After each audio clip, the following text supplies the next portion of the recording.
Muy buenas y bienvenidos a mi canal Virtus Veritas.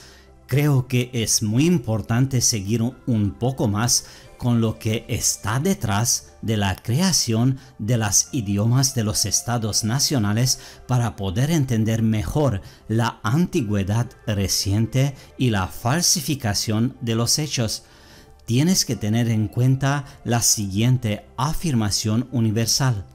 El Renacimiento es el fenómeno universal más importante ocurrido en la supuestamente Edad Media en los siglos XV y XVI hasta XVII o desde 1500 hasta 1700, exactamente cuando se dice que floreció el latín clásico.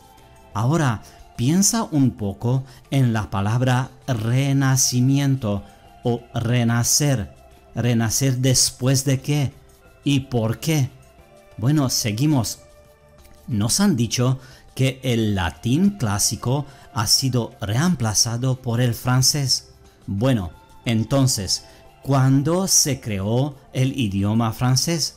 Supuestamente, el primer decreto para considerar el francés como lengua estatal en todo el territorio del actual estado Francia fue escrito por el rey y duque de Milán Francisco I en 1539 mediante la ley de Villers-Cotterêts, aún en vigor en Francia, que obliga la circulación de todos los documentos oficiales en idioma francés.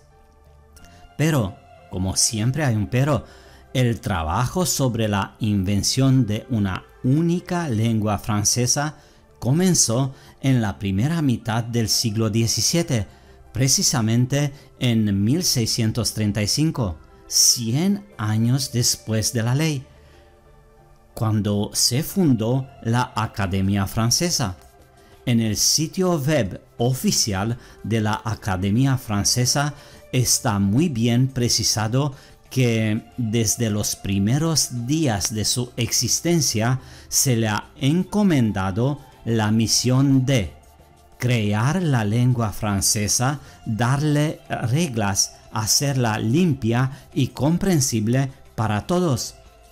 Ahora, me pregunto, ¿cómo obligar por decreto real o ley la circulación de documentos oficiales en un idioma creado 100 años después? Un grupo de camaradas, entre comillas, formado por Malherbe, Corneille, Pascal, Racine, Molière y otros, pusieron manos a la obra y después de casi 60 años, en 1694, se presentó al rey un diccionario de francés recién horneado para que lo firmara. Según los datos oficiales, la lengua francesa se introdujo en Francia por medidas administrativas, primero bajo la influencia de la familia real parisina.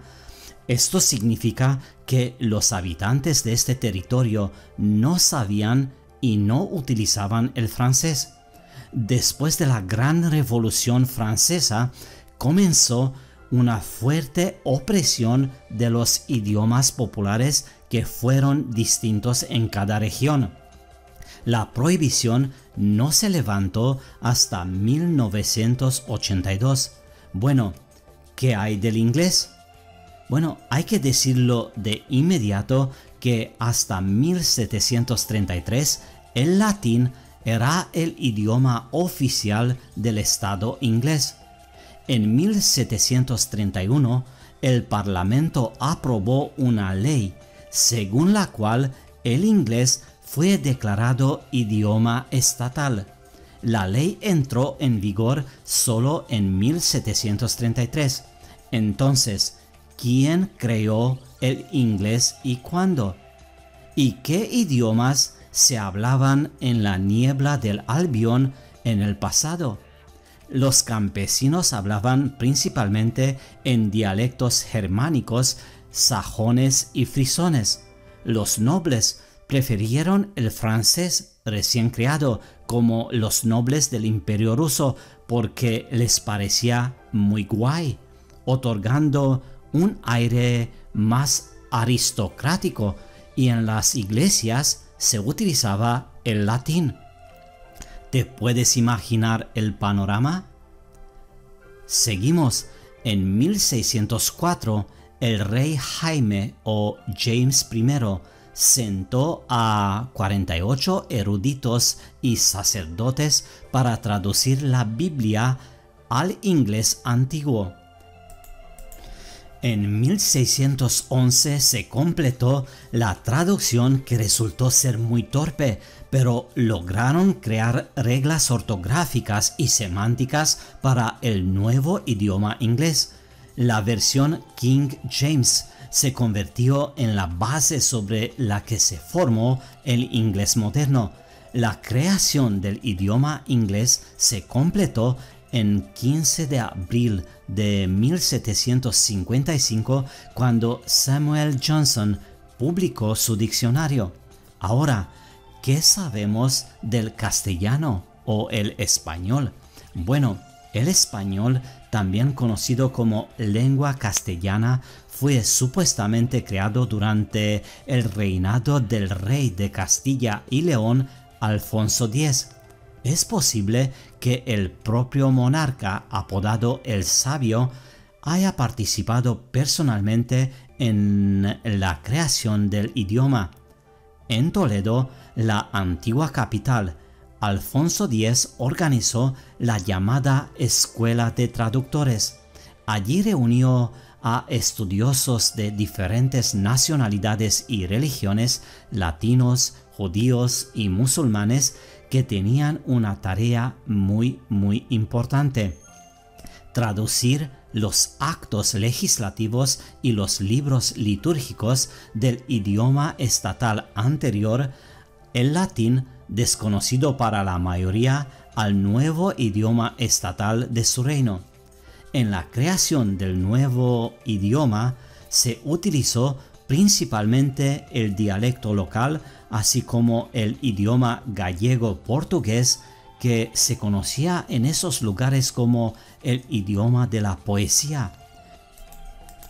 Los otros reinos católicos de la península tenían sus propias lenguas: gallego-portugués, aragonés, catalán y otros idiomas. Los vascos hablaban su lengua ancestral muy diferente de todas las demás.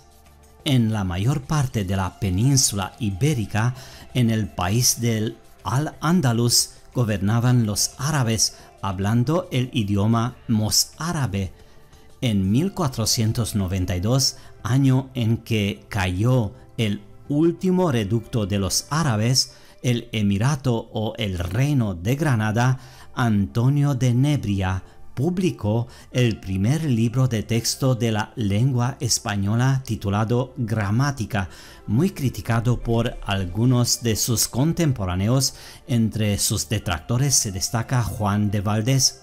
Bueno, creo que algo está podrido, algo no cuadra aquí. Es decir, se ha necesitado 200 años desde la supuestamente creación del castellano hasta el momento en el que aparece el primer libro de texto en castellano. Curiosamente, es el mismo año de la supuestamente expedición de Cristóbal Colón y el descubrimiento, entre comillas, de América, cuando la lengua castellana inició su marcha triunfal, entre comillas, hacia el otro lado del charco, el nuevo antiguo continente, ¿no? Qué coincidencias muy raras. ¿No te parece todo esto muy extraño? Bueno, un caso muy interesante es también el idioma italiano.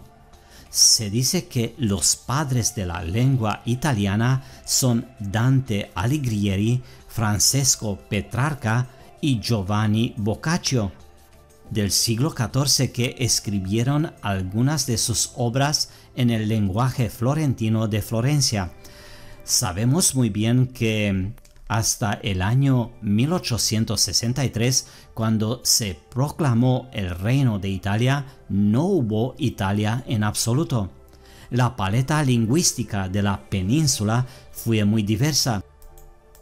De hecho, cada ciudad e incluso algunos pueblos tenían su propio idioma.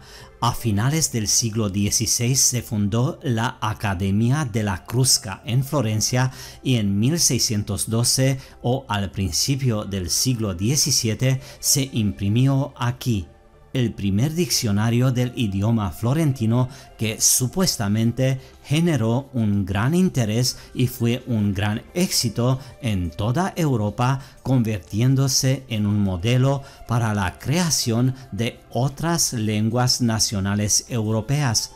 Vaya, vaya, ¿en serio? Tras la proclamación del Reino de Italia en 1863, la lengua fue reformada y declarada lengua oficial estatal, hablada por unos muy pocos nuevos italianos cultos. Sin embargo, los habitantes de la península hablaron y continuaron hablando sus idiomas regionales. La situación comenzó a cambiar durante la Primera Guerra Mundial, cuando los soldados enviados al frente, llamados de diferentes provincias de la península, simplemente no se entendían entre sí. Por lo tanto, se vieron obligados a aprender italiano. El idioma fortaleció su posición durante la dictadura italiana en los años 30-40 siglo XX. Antes de la Segunda Guerra Mundial se siguió una política para imponer el italiano y suprimir las lenguas regionales.